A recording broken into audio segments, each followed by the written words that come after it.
नमस्कार दोस्तों, स्वागत है आपका आपके अपने YouTube चैनल फार्मर्स लव पे। तो आज अपना पैथोलॉजी का जो प्लांट पैथोलॉजी की क्लासेस स्टार्ट की थी बीएससी फर्स्ट ईयर के लिए, उसके टॉपिक 5 का जो फर्स्ट लेक्चर था वो कंप्लीट हो गया था अपने सिलेबस के। बाद में 4 टॉपिक कंप्लीट होने के बाद में 5वां जो टॉपिक था, 2 लेक्चर की क्लास थी, उसमें फर्स्ट जो लेक्चर था वो कंप्लीट हो गया था। 5वां टॉपिक कौन सा है अपना कि क्लासिफिकेशन ऑफ प्लांट डिजीज। और जो लेक्चर फर्स्ट था, टॉपिक 5 का जो लेक्चर फर्स्ट था, उसमें हमने देख लिया था जो पैथोजन है उसका वर्गीकरण, क्लासिफिकेशन ऑफ पैथोजन कि पौधों में जो रोग फैलाने वाला रोग जनक है उसका वर्गीकरण देख लिया था। तो मैं एक बार रिवाइज करा देता हूँ क्योंकि वो इसी से रिलेटिव है, वो थोड़ा सा सही से समझ में आ जाएगा। ये वाला क्लासिफिकेशन ऑफ प्लांट डिजीज, पादप रोगों का वर्गीकरण। तो पादप रोगों का वर्गीकरण देखने से पहले एक बार रोग जनकों का वर्गीकरण का थोड़ा सा रिवाइज कर लेते हैं।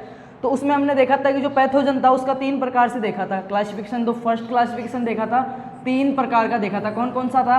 बायोटिक, मीजोबायोटिक और एबायोटिक। जीवीय रोगजनक, मध्य जीवीय रोगजनक और एक जो तीसरा था अजीवीय रोगजनक। तो जो बायोटिक था, बायोटिक के अंदर 2 थे, बायोटिक के 2 प्रकार थे, यूकेरियोटिक और प्रोकैरियोट, ठीक है। और जो एबायोटिक था मतलब अजीवीय जो मृत जो रोगजनक है उसका जो क्लासिफिकेशन देखा था, उसमें क्या चीज़ें आती थी जो सजीव नहीं है, जिसमें क्या क्या था? एक तो प्राकृतिक जो कारण थे वो थे, एक मृदा जो सोइल टेम्परेचर और जो पोषक तत्वों की हानि या कम ज़्यादा से जो रोग हो रहे हैं, टेम्परेचर से जो रोग हो रहे हैं, आर्द्रता से, ह्यूमिडिटी से या वर्षा से, पाला से, ओला वृष्टि, इनसे जो रोग हो रहे थे वो आते थे एबायोटिक में। बायोटिक में प्रोकैरियोटिक और यूकेरियोटिक। जिन्होंने नहीं देखा है वो एक बार टॉपिक 5 का लेक्चर फर्स्ट देखे, आपको सही से समझ में आ जाएगा। बात करते हैं आज के टॉपिक 5 के जो लेक्चर सेकंड है, क्लासिफिकेशन ऑफ प्लांट डिजीज, पादप रोगों का वर्गीकरण कि पादपों में जो रोग हो रहे हैं ना उन किस बेस पे उनका जो क्लासिफिकेशन वर्गीकरण देखेंगे। तो इसमें 7 प्रकार का वर्गीकरण देखेंगे। पादप रोगों को हम 7 प्रकार से वर्गीकरण करेंगे, उनका 7 बेस पे क्लासिफिकेशन करेंगे और वो बहुत अच्छे ईजी लैंग्वेज से, बड़ा इंटरेस्टिंग चैप्टर है, तो पूरा देखो वीडियो को। इसके अलावा प्लांट पैथोलॉजी के अलावा भी और क्लासेज हो रही है, एंटोमोलॉजी, मीट्रियोलॉजी, क्रोफिजियोलॉजी। जिन्होंने नहीं देखी एक बार चैनल का पेज विजिट करें, प्लेलिस्ट में आपको मिल जाएगी। तो बात करते हैं पादप रोगों के वर्गीकरण की कि पादप रोगों का जो वर्गीकरण है उसके बारे में। तो पहला जो वर्गीकरण है अपना पादप रोगों का वो क्या है? परपोषी पौधे पर पड़ने वाले प्रभाव के आधार पे जो पहला वर्गीकरण है, क्लासिफिकेशन फर्स्ट, वो क्या है? परपोषी। किस आधार पे देखेंगे वर्गीकरण को? परपोषी पौधा मतलब होस्ट प्लांट, ठीक है, होस्ट प्लांट। इसके ऊपर पड़ने वाला प्रभाव, रोग जो रोग हो रहा है एक पौधे पे, वो उस परपोषी पौधे पे, स्वस्थ पादप पे क्या क्या प्रभाव डाल रहा है, उस प्रभाव के आधार पे वर्गीकरण। जो फर्स्ट क्लासिफिकेशन देख रहे हैं अपन प्लांट डिजीज का, उसका बेस क्या है अपना क्लासिफिकेशन का कि पादप जो परपोषी पौधा है ना उसके ऊपर जो रोगजनक है या रोग है उसका क्या प्रभाव पड़ता है। तो जो फर्स्ट क्लासिफिकेशन है वो है अपना परपोषी पौधे पर पड़ने वाले प्रभाव के आधार पे। तो इसमें रोग को 2 वर्गों में बांटा गया है, ठीक है। इसके आधार पर रोगों को 2 वर्गों में बांटा गया है। कौन कौन से हैं वो देखते हैं एक बार कि जो परपोषी पौधा है ना उसके ऊपर रोग का क्या प्रभाव पड़ेगा। तो 2 प्रकार दिए गए हैं, इसके दोनों प्रकार देखते हैं। पहला प्रकार है स्थानीय और सर्वांगी रोग। जो पहला है वो तो है स्थानीय, ठीक है, और दूसरा है सर्वांगी।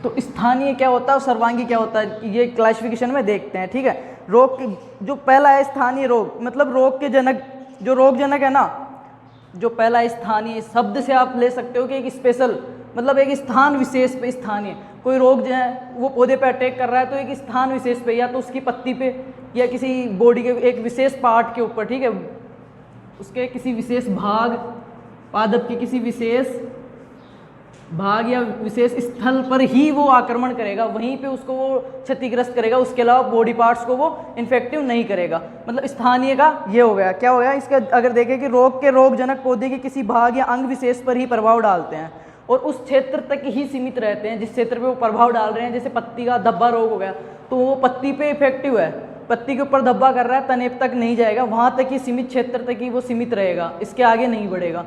वो कौन से स्थानीय रोगों के अंदर आ जाते हैं, ठीक है। बात करें सर्वांगी रोग, तो सर्वांगी रोग में क्या होता है कि रोग का प्रभाव है ना जो संपूर्ण जो प्लांट की बॉडी है उसके जो संपूर्ण जो उत्तक है, टिश्यूज है, उसके जो बॉडी पार्ट्स हैं सबके ऊपर दिखाई देगा बराबर मात्रा में।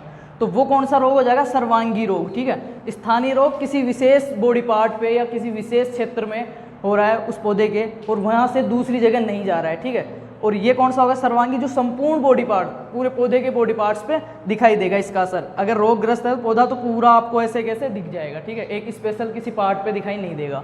तो ये पहला जो अपना क्लासिफिकेशन है स्थानीय और सर्वांगी वो कंप्लीट होता है। सेकेंड क्लासिफिकेशन अगर अपन देखें तो प्रसार या फैलने के आधार पर, कि रोग जो फैल रहा है उस फैलने की विधि के आधार पर, ठीक है।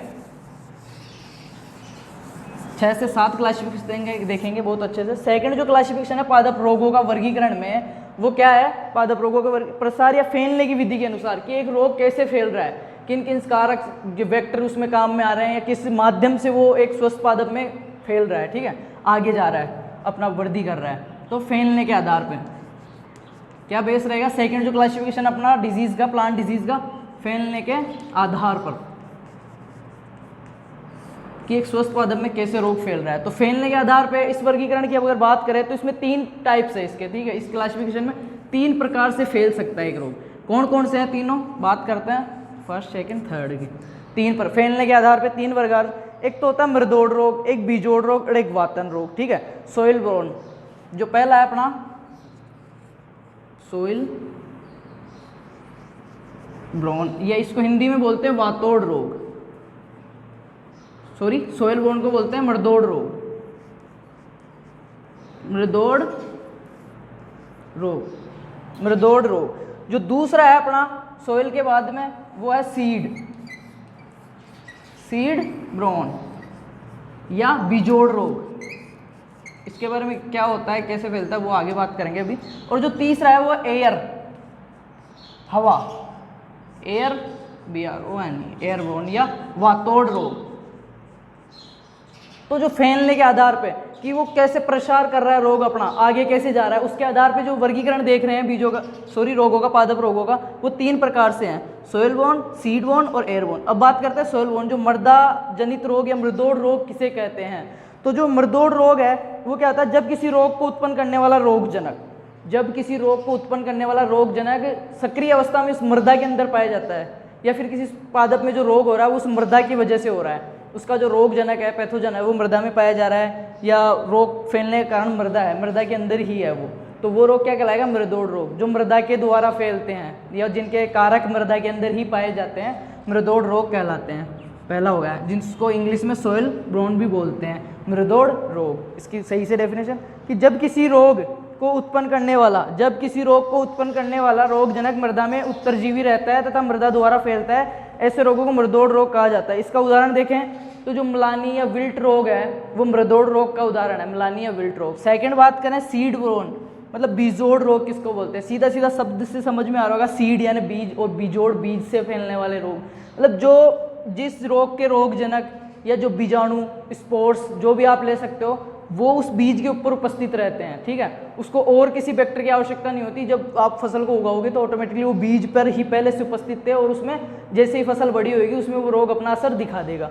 वो क्या कहलाते हैं, बीजोड़ रोग। तो बीजोड़ रोग क्या होते हैं, जब किसी रोग का प्रसार बीज के द्वारा होता है तो वो बीजोड़ रोग कहलाता है। और ये बीजोड़ रोग 2 प्रकार से होते हैं, मतलब इसके भी 2 प्रकार है बीजोड़ के, अंत बीजोड़ और बाह्य बीजोड़। एक तो होता है इंटरनल और एक होता है एक्सटर्नल, मतलब अंतरी और बाह्य। एक तो होता है अंतः बीजोड़, मतलब बीज के अंदर पाए जाएंगे, इसके जो स्पोर्स हैं या जो भी रोगजनक पैथोजेंस हैं वो कहाँ पे पाए जाएंगे, किसी बीज के अंदर पाए जाएंगे, तो अंतः बीजोड़। और बीज की बाहरी सतह पे पाए जा रहे हैं, बाहर पाए जा रहे हैं, तो वो होगा बाह्य बीजोड़, इंटरनल और एक्सटर्नल। तो बीजोड़ रोग क्या होते हैं, जो जिस रोग का प्रसार बीज के द्वारा होता है, फसल के बीज के द्वारा, वो क्या कहलाते हैं, बीजोड़ रोग। इंटरनल और एक्सटर्नल 2 प्रकार के होते हैं, अंतः बीजोड़ और बाह्य बीजोड़। अगर बात करें इसके एग्जाम्पल की, जो का आवर्त कंडवा और अनावर्त कंडवा, जो लूज स्मट और कवर स्मट, 2 रोग हो गए, दोनों के उदाहरण के, लूज स्मट और कवर स्मट, अंतः बीजोड़ और बाह्य बीजोड़ के। बात करते हैं 3rd नंबर पे, अपन बात कर रहे हैं फैलने के आधार पे कि रोग प्रसार किसके द्वारा हो रहा है। तो पहला देख लिया था मृदा के द्वारा फैल रहा था, दूसरा बीज के द्वारा देख लिया, बीज में भी 2 देख लिया, अंतः और बाह्य। बात करते हैं एयर वाला, एयरबोर्न या वातोड़ रोग। तो वातोड़ रोग या वातन रोग क्या होता है, जब किसी पादप रोग का जो रोगजनक है ना, या रोग को फैलने की जो क्षमता है वो वायु द्वारा हो, या कोई पादप रोग है वो हवा के द्वारा एक प्लांट से दूसरे प्लांट में फैल रहा है, तो वो क्या कहलाएगा, वातोड़ रोग, ठीक है। सो एयरबोर्न कहलाएगा, ठीक है। अब बात करते हैं 3rd क्लासिफिकेशन की। 2 क्लासिफिकेशन हमने देख लिए हैं। पहला क्लासिफिकेशन देखा था कि पादप रोग वो दो प्रकार का, जो सेकंड क्लासिफिकेशन था वो फैलने के आधार पे देख लिया है। थर्ड क्लासिफिकेशन देखते हैं कि प्लांट डिजीज का थर्ड क्लासिफिकेशन किस बेस पे कर रहे हैं अपन, ठीक है। इसके 6 से 7 क्लासिफिकेशन है। थर्ड क्लासिफिकेशन जो है, थर्ड वर्गीकरण वो है रोगों के लक्षणों के आधार पे, कि एक कोई रोग हो रहा है प्लांट के अंदर, वो किस किस प्रकार से लक्षण प्रदर्शित कर सकता है, किस प्रकार उसको इफेक्टिव करेगा एक प्लांट को। जो तीसरा वर्गीकरण है पादप रोगों के वर्गीकरण का, वो है लक्षणों के आधार पे, रोग के जो सिम्टम्स हैं, साइन है, चिन्ह हैं, लक्षणों के आधार पर, लक्षणों के आधार पे वर्गीकरण, ठीक है। रोगों का वर्गीकरण का जो थर्ड है, लक्षणों के आधार पे वर्गीकरण, इसमें क्या होता है, रोग से ग्रसित पौधे पर अथवा पौधे के किसी भाग पर लक्षण या चिन्ह जो होते हैं ना, उसके आधार पे वर्गीकरण करते हैं। मतलब कोई पौधा रोगग्रस्त हो रहा है तो उसके पत्ती पे हो रहा है, तने पे हो रहा है, टॉप डोमिनेंस पे हो रहा है, जड़ गलन हो रहा है, कौन सा, और उसके बॉडी पार्ट्स पे कौन से एक मेन जो सेंसिटिव पार्ट है वो कौन सा है, किस पे वो ज़्यादा असर दिखा रहा है, तो पौधे के ऊपर लक्षण कौन सी जगह ज़्यादा दिखा रहा है, उसके आधार पे क्लासिफिकेशन है ये थर्ड नंबर का, कि रोग के लक्षणों के आधार पे वर्गीकरण। तो इसमें क्या क्या आते हैं, जैसे रस्ट कीट, स्मट आ गया, चूर्णी लासिता आ गया, अंगमारी आ गया, ये इसके एग्जाम्पल्स हैं। बात करें फोर्थ नंबर क्लासिफिकेशन की, 3 क्लासिफिकेशन कंप्लीट होते हैं अपने पादप रोगों के वर्गीकरण का। जो चौथा आधार था कि किस आधार पे वर्गीकरण किया गया था उनका, तो चौथे वर्गीकरण की बात करें अगर, तो चौथा है अपना कि जो रोगजनक है ना, उसके गुणन विधि के आधार पे। जो पैथोजन है, एक स्वस्थ प्लांट में कोई रोग फैला रहा है, वो पैथोजन, जिसको रोगजनक बोलते हैं, स्वस्थ पादप में रोग को फैलाने वाले कारक को रोगजनक बोलते हैं। तो ये जो अपना चौथा क्लासिफिकेशन है वो क्या है, रोगजनक के गुणन की विधि के आधार पे, कि वो एक रोगजनक अपने आप को खुद को कैसे आगे से आगे बढ़ा रहा है, ठीक है, अपना जो प्रोपोगेशन है वो कैसे कर रहा है वो, ठीक है। तो रोगजनक या पैथोजन, ठीक है, रोगजनक या पैथोजन की गुणन विधि के आधार पे कैसे वो अपने आप की खुद की वृद्धि कर रहा है, किस विधि से वृद्धि कर रहा है, किस स्पीड से वृद्धि कर रहा है, कितनी जल्दी और पौधों को संक्रमित कर रहा है। चौथा जो अपना क्लासिफिकेशन का जो बेस है वो है रोगजनक, जो पैथोजन है उसकी गुणन वृद्धि, उसकी जो लगातार वृद्धि हो रही है उस पर। तो ये 2 प्रकार का है, ठीक है, सामान्य वृद्धि रोग और बहुचक्रीय वृद्धि रोग, इसके 2 टाइप है। कौन कौन से हैं, सामान्य वृद्धि रोग जो नॉर्मल रेट से बढ़ रहा है ना, सामान्य वृद्धि रोग, और दूसरा है बहुचक्रीय, बहुचक्रीय वृद्धि रोग जो मल्टीपल रूप से, ठीक है ना, बढ़ता जा रहा है वो चीज़ इनकी बात करते हैं। तो क्या देख रहे हैं, रोगजनक जो पैथोजन की गुणन, उसकी वृद्धि किस दर से हो रही है वो चीज़। तो 2 टाइप बताए मैंने, एक तो सामान्य वृद्धि रोग और एक बहुचक्रीय वृद्धि रोग। तो सामान्य वृद्धि रोग में क्या होता है कि ये वे रोग होते हैं जिनकी वृद्धि धन के साधारण ब्याज के द्वारा होती है। मतलब ऐसे रोग जिनकी वृद्धि जो अपने पैसों का जो ब्याज लगाते हैं, साधारण ब्याज, इंटरेस्ट, सिंपल इंटरेस्ट, ठीक है, उसकी तरह स्लो रेट में होएगी। पादप जो पैथोजन है उसकी वृद्धि स्लो रेट में होएगी, अचानक से वृद्धि नहीं होएगी, सामान्य रूप से वृद्धि होती रहेगी, जैसे कि पैसों का जो सामान्य ब्याज लगता है ना, उस रूप में वृद्धि होएगी, ठीक है। आगे बात करें इसकी, तो इसमें क्या है, यह वे रोग होते हैं जिनकी वृद्धि दर धन के साधारण ब्याज के समान होती है। इस रोग के रोगजनक फसल वृद्धि काल में एक रोगी पौधे से दूसरे स्वस्थ पादप पर नहीं फैलते हैं। जिस फसल का जो वृद्धि काल है ना, जिस फसल बढ़ रही है या ये रोग जो खुद अपने आप बढ़ रहा है, अगर एक प्लांट पे है ना तो दूसरे प्लांट पे नहीं जाएगा उस स्टेज के अंदर। ये खुद की वृद्धि करते समय एक प्लांट से दूसरे प्लांट पर नहीं जाएगा, सामान्य दर से वृद्धि करेगा। अचानक से जो बहुगुणनीय वृद्धि है वो इसमें नहीं पाई जाती है। सामान्य वृद्धि दर शब्द से समझ रहे हो कि वो धीरे धीरे वृद्धि कर रहा है, एक अपनी खुद की लिमिट में कर रहा है, एक प्लांट से दूसरे प्लांट पे नहीं जा रहा है। उस वृद्धि काल की जो स्टेज है उसके अंदर एक प्लांट से दूसरे प्लांट पर नहीं जा रहा है। तथा फसल के संपूर्ण जीवन काल में रोगजनक अपनी एक ही पीढ़ी, मतलब फसल की जो पूरी लाइफ साइकिल एक प्लांट की, एक क्रॉप की, उसके पूरे जीवन काल में ये सिर्फ अपनी एक ही पीढ़ी पूरी कर पाता है। अपनी एक ही पीढ़ी, एक ही बार ये जनन कर पाता है, एक ही पीढ़ी पूरी कर पाता है, क्योंकि वृद्धि धीरे हो रही है। अगर वृद्धि तेज होती तो ये क्या 2, 3, 4 पीढ़ियाँ कंप्लीट कर पाता। तो इनकी वृद्धि धीरे हो रही है, तो ये क्या करते हैं, रोगजनक है जो रोग का, वो सामान्य वृद्धि दर में बहुत जो धन अपने पैसे के जो सिंपल इंटरेस्ट लगता है उस दर से वृद्धि करता है। और जो वृद्धि अवस्था है उसकी, जो वृद्धि काल की अवस्था है फसल की, उसमें एक फसल से दूसरी फसल पे नहीं जाता है ये। और तीसरी चीज़ क्या है इसकी कि ये एक ही पीढ़ी पूरी करता है अपनी, उस पूरे जो जीवन काल है इसका जिसमें रोग फैलाने की क्षमता है, एक ही पीढ़ी पूरी करता है, दूसरी पीढ़ी पूरी नहीं करता है। सामान्य वृद्धि रोग कहलाते हैं। इसमें क्या आएगा, सामान्य वृद्धि में लूज स्मट, रूट रोट, जो लूज स्मट और रूट रोट इसके एग्जाम्पल है। बात करें सेकंड की, बहुचक्रीय वृद्धि, तो बहुचक्रीय वृद्धि में क्या है, रोग की वृद्धि धन में चक्रवृद्धि ब्याज के समान होती है। जो चक्रवृद्धि ब्याज क्या होता है, ब्याज के ऊपर ब्याज, आप वो नहीं चुका पा रहे हो उसके ऊपर ब्याज, ब्याज के ऊपर ब्याज, मतलब वृद्धि हो गई, इसके बच्चे हो गए उसके बच्चे, ऐसे कंप्लीट वृद्धि करता रहेगा। बहुचक्रीय वृद्धि या मल्टीपल जिसको बोलते हैं बहुचक्रीय वृद्धि, वो करेगा ये, ठीक है। और ये एक और चीज, एक ही फसल के एक ही जीवन काल में एक से अधिक पीढ़ियां इतनी स्पीड से वृद्धि कर रहा है तो पीढ़ी तो बनाएगा ही, ठीक है। यह रोग वृद्धि दर धन में चक्रवृद्धि ब्याज के समान होती है। वृद्धि काल में रोगी पौधे से स्वस्थ पौधे पर भी चले जाते हैं, ठीक है, रोगी पौधे से स्वस्थ पौधे पर भी फैलेगा, इतनी स्पीड से वृद्धि करेगा तो ये। इसके संपूर्ण जीवन काल में इनकी अनेक पीढ़ियां बनती, जो आलू की पछेती अंगमारी रोग सुना होगा आपने, जिसके कारण वो आ गई थी, महामारी हो गई थी, तो उसमें क्या था, वो इतनी जल्दी वृद्धि कर रहा था, उसका जो पैथोजन है, रोगजनक है ना, मल्टीपल बहुगुणनीय वृद्धि कर रहा था, बहुचक्रीय वृद्धि कर रहा था, एक साथ बहुत से इसमें चक्कर चल रहे थे, और वो एक ही काल के अंदर एक से अधिक पीढ़ियां निर्मित कर रहा था, तो वो क्या बहुचक्रीय वृद्धि का एग्जाम्पल हो गया। बात करते हैं इसका जो 5th क्लासिफिकेशन है वो किस बेस पे था, तो 5वां था रोगों के पैदा होने के आधार पर, कि रोग जो है वो पैदा कैसे हो रहे हैं। 4 वर्गीकरण कंप्लीट कर लिए हमने, पादप रोगों का वर्गीकरण, कि रोग कितने प्रकार के होते हैं वो चीज़ देख रहे हैं, इनका क्लासिफिकेशन। तो 5वां जो वर्गीकरण है वो कौन सा है, पादप रोगों के, पादप रोगों, जो अपना 4 क्लासिफिकेशन कंप्लीट हो चुके हैं, 5वां जो क्लासिफिकेशन है वो पादप रोगों के पैदा होने के आधार पे है, ठीक है। क्या है, पादप रोगों के पैदा होने के आधार पे, कि कैसे वो बढ़ रहा है, पैदा कैसे हो रहा है, पैदा होने के आधार पे।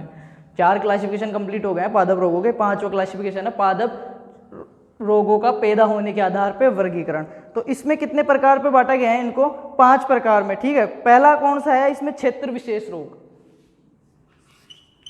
क्षेत्र, 5 प्रकार बताऊंगा मैं इसके, क्षेत्र विशेष रोग, क्षेत्र विशेष रोग। अब ये क्षेत्र विशेष रोग क्या होता है, क्षेत्र विशेष रोग को इंग्लिश में बोलते हैं एंडेमिक, ठीक है,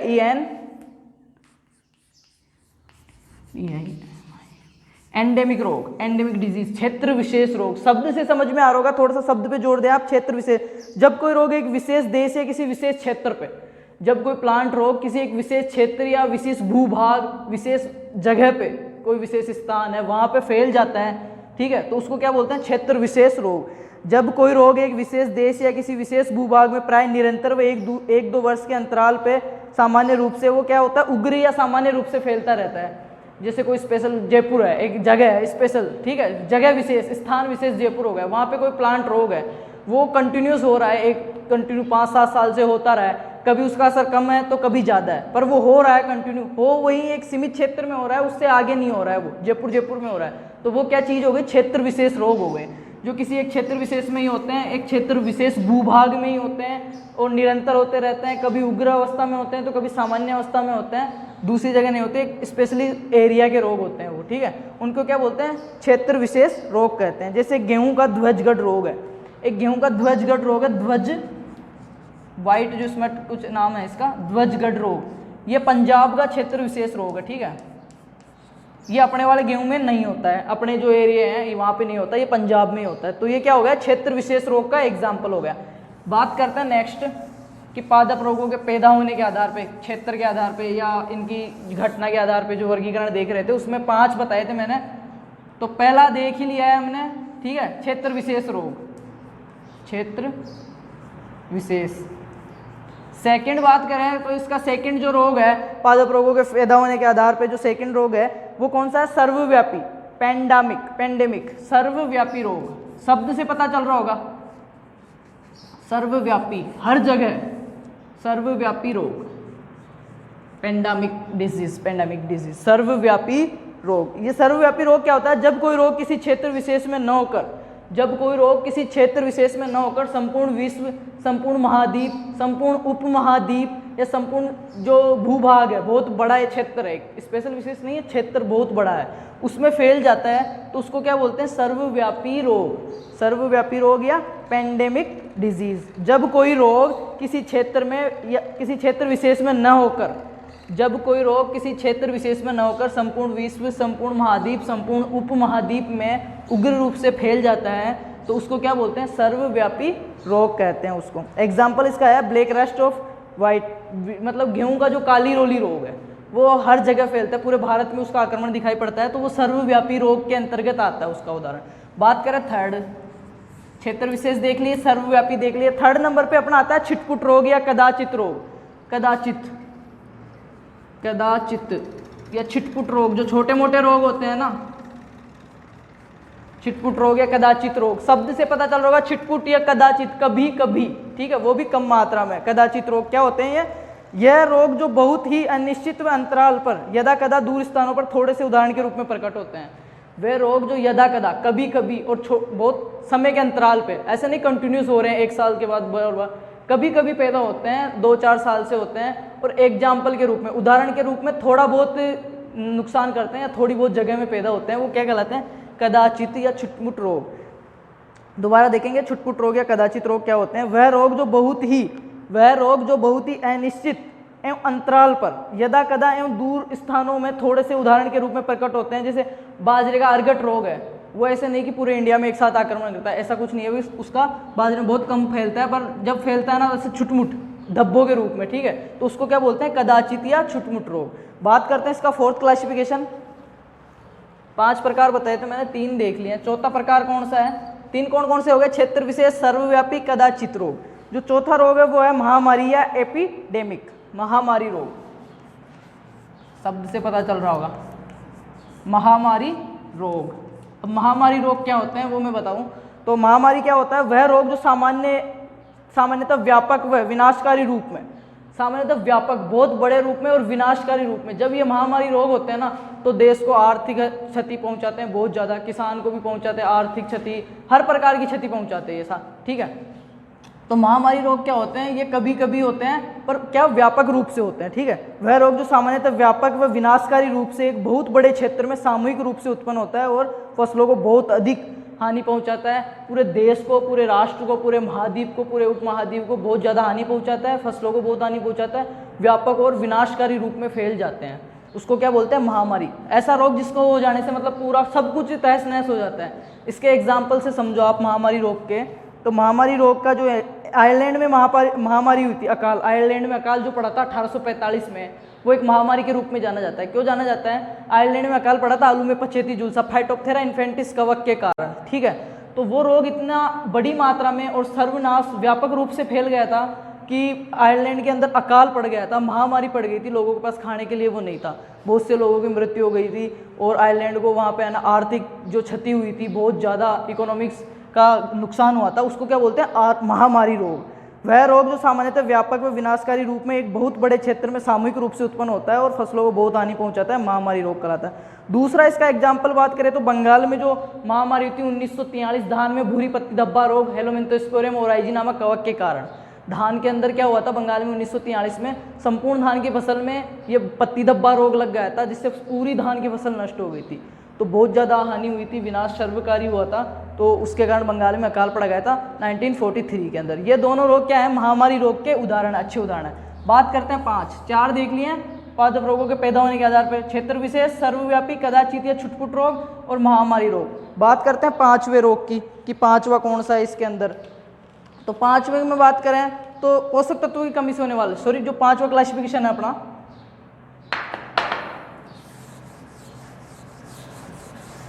जो 5वां क्लासिफिकेशन है रोगों का, अपन वर्गीकरण वो पढ़ रहे हैं कि कितने प्रकार का है, क्या क्लासिफिकेशन है।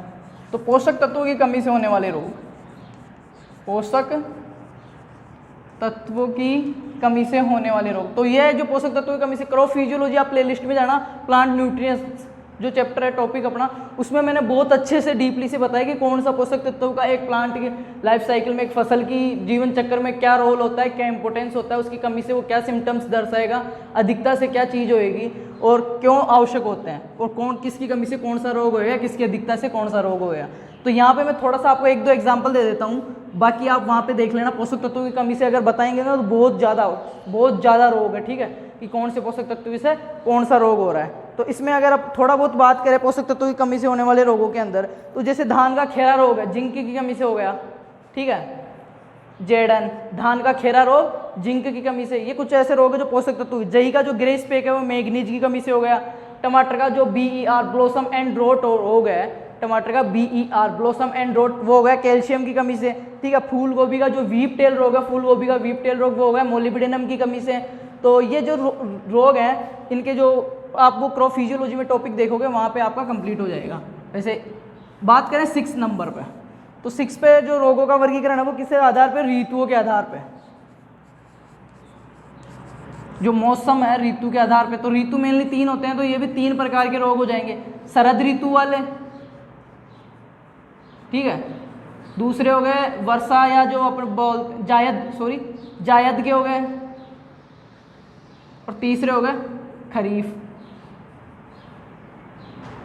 या वर्षा ऋतु वाले रोग। तो शरद ऋतु वाले रोग कौन कौन से अपने, शरद ऋतु की बात करें तो सर्दियों में गेहूं की फसल, रबी वाले रोग, ठीक है, रबी की फसल के, तो गेहूं की फसल में लगने वाले, गेहूं सर्दियों में लगाते हैं ना, तो गेहूं का जो रोली रोग है और जो सरसों का सफेद रोली रोग है, वो दोनों तो क्या हो गए, रबी वाले शरद। और जायद मतलब गर्मियों के, तो गर्मियों में कौन कौन से रोग होने वाले हैं, गर्मियों में तो जो चारकोल और एक रूट रोट रोग है वो हो गए जायद के रोग। बात करें खरीफ की फसल में कौन कौन से रोग लग रहे हैं, तो खरीफ के रोगों में बात करें तो बाजरे का जो हरित वाली रोग है, बाजरे का हरित वाली रोग, बाजरा खरीफ की फसल है, पता है खरीफ बरसात के दिनों में लगा रहे हैं तो उसमें रोग हो गए, तो बाजरे का हरित वाली रोग खरीफ के रोगों में आ गया।